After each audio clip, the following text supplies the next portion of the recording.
I never thought a graduation party would be the moment I realized I'd already lost my daughter. When she invited me, she sounded unusually warm, told me she wanted me there early, said I should stand with her parents when she gave her speech. That word, parents, stuck with me. I didn't question it. I just felt proud, quietly proud. Her name is Lily. She's 23, smart, driven, ambitious. The kind of kid people love to point at and say, "You raised her right." And for years, I believed I had. Her mother and I divorced when Lily was 12. Not dramatic, not explosive, just two people who stopped being good partners. Lily stayed mostly with her mom, but I never disappeared. I paid child support without missing a single payment, covered extras without being asked, tuition, books, housing, internships, emergency flights, things that never showed up in photos or speeches. When she got accepted into a private university, I didn't hesitate. The tuition alone was more than my annual salary. By the time she graduated, I'd paid just over $180,000. I never held it over her head, never asked for credit. I thought being there quietly was enough. The party was held at a rented event hall near campus.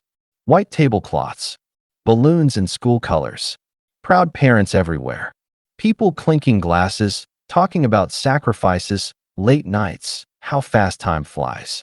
Lily hugged me when I arrived. A quick hug, polite. She introduced me to her friends as my dad. Nothing more. I didn't mind. I told myself it wasn't about me. When it was time for speeches, she asked me to stand near the front with her mother and stepfather. Cameras came out. People smiled. I remember thinking, this is one of those moments you're supposed to remember forever. Then Lily took the microphone. She smiled, took a breath, and said, "I did this on my own. I paid my way through college myself. I didn't really have a father." The room went quiet for half a second, then people clapped. And that's when every head slowly turned toward me. Not loudly, not sarcastically, just enough to blend in with everyone else, like I agreed with what she'd said. My hands moved on instinct while my mind tried to catch up with what had just happened. People were watching me more than they were watching her now. You can feel that kind of attention, the awkward curiosity, the silent question hanging in the air. Is he going to cause a scene? Someone near the back laughed, the kind of nervous laugh people make when they don't know how to react. Others avoided looking at me altogether. Lily didn't look in my direction. She kept her eyes on the crowd, soaking in the applause, comfortable in the version of herself she'd just presented. Strong, self-made, untouched by anyone else's sacrifice. And that's when I understood something I hadn't wanted to admit before. This wasn't a mistake. She hadn't misspoken. She hadn't been caught up in the moment. She'd rehearsed this. Every word, every pause, every smile. She knew exactly where I was standing when she said she didn't have a father. She knew the people in that room knew who I was. And she knew saying it out loud would rewrite the story permanently, publicly. I thought about interrupting her, about correcting her right there, about listing receipts and transfers and late-night phone calls from the bank when tuition deadlines hit. But I didn't, because I realized that doing that would make me look defensive, bitter, like I was trying to buy a relationship with money. So I waited. I waited while she thanked her mother, her stepfather, her friends, her professors, everyone who had supported her journey, everyone except the man who quietly funded it. When she finished, the applause came back stronger. People stood. Cameras flashed. Someone wiped a tear. And Lily finally turned toward me. Just for a second. Our eyes met. She didn't look guilty. She looked relieved. That was the moment I knew whatever I said next couldn't sound emotional. It had to sound factual, calm, undeniable. So when the applause faded and the room settled, I stopped clapping, and I stood up. The room quieted faster than I expected.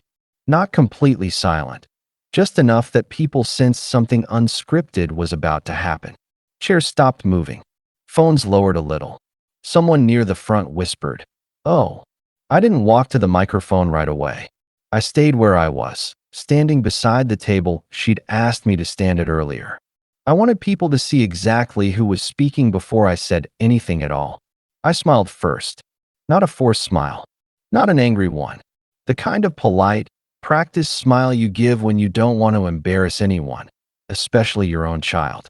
I just want to clarify one small detail, I said, keeping my voice steady, almost casual. Because everything else Lily said tonight is true. A few heads turned toward her. She stiffened. I could see it in her shoulders. I didn't raise her alone, I continued. She worked hard. She earned her grades. She showed up when it mattered. That part is hers. I paused, long enough for the tension to stretch. But the tuition, I added, gently, wasn't. Someone near the back let out a sharp breath. Not a gasp, more like realization. I paid for it. Quietly. Every semester. Over $180,000 in total. No speeches. No credit. No conditions. Because I thought being her father meant support didn't need an audience. You could feel the shift then. The kind you can't undo once it happens. Faces changing. People replaying her words in their heads. Reframing the story in real time. I looked at Lily. Not accusing, not angry. Just waiting. She didn't meet my eyes this time. So when you say you didn't have a father, I finished, still calm, still measured. That's the only part one needed to correct. I nodded once, like the conversation was over, and sat back down. The silence that followed wasn't awkward. It was absolute. No one clapped this time. Not for her. Not for me. The applause that had filled the room minutes earlier felt like it belonged to a different event entirely. Chairs creaked as people shifted uncomfortably. Someone cleared their throat. A glass clinked against a plate and then quickly stopped. Lily was frozen. She stood there with the microphone still in her hand, smile gone, eyes fixed on some invisible point past the crowd. For the first time all evening, she looked unsure of what came next. Not angry, not defensive, just exposed. Her mother leaned toward her and whispered something I couldn't hear. Lily nodded faintly, then set the microphone down without saying another word. No follow-up, no clarification, no attempt to fix what had just broken open. The host stepped back and awkwardly thanked everyone for coming and announced dessert. Just like that. As if words like I didn't really have a father hadn't just been dissected in public. People started moving again, but the energy was wrong now. Conversations were hushed. Glances followed me wherever I went. Some people avoided eye contact entirely. Others looked at me with something closer to respect, or maybe regret, like they were realizing how easily they'd clapped for a story that wasn't complete. A few came up to me quietly. One man shook my hand and said, "She's lucky to have you," then hesitated, like he wasn't sure that was still true. A woman I barely recognized told me she was sorry, though she couldn't quite say for what. Lily didn't come over.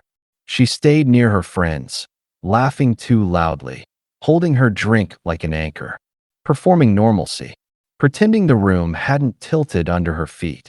I didn't approach her either, not because I was angry, but because for the first time, I understood something clearly. I had been useful to her. Not visible, not acknowledged, just useful. And usefulness, I realized, isn't the same thing as being loved. I finished my drink, picked up my jacket, and left early, without saying goodbye. She didn't call me that night. I half expected an angry message, or a defensive one, something accusing me of ruining her moment, of embarrassing her, of making things about money. None of that came, just silence. The next morning, I woke up to a single text. "We need to talk." No apology, no explanation, just those 3 words, like the night before hadn't happened the way it had. I didn't respond right away. I made coffee. I sat at the kitchen table longer than usual. And for the first time in years, I asked myself a question I'd always avoided. What am I actually expecting from her? Because if I was honest, I wasn't waiting for gratitude, or praise, or even public acknowledgement. I told myself for years that being a father meant giving without keeping score. That love was quiet. That showing up financially was enough when emotional closeness faded. But standing in that room the night before, hearing myself erased so cleanly, I realized something had shifted. I wasn't hurt because she didn't thank me. I was hurt because she rewrote me out of her life while still standing on what I'd built. We met 2 days later at a cafe near campus. Neutral ground. Public. Safe. She arrived late, sunglasses on, posture tense. She didn't sit down right away. Just stood there, arms crossed, like she was bracing for impact. I didn't mean it like that, she said immediately. No greeting. No pause. I nodded. Then how did you mean it? She hesitated. And that hesitation told me more than any answer could have. She talked about independence, about finding her voice, about not wanting people to think she'd been handed everything, about how saying she didn't have a father felt cleaner than explaining the distance between us. Distance. That was the word she chose. Not absence, not abandonment. Distance. And in that moment, I understood something else, too. She hadn't said those words to hurt me.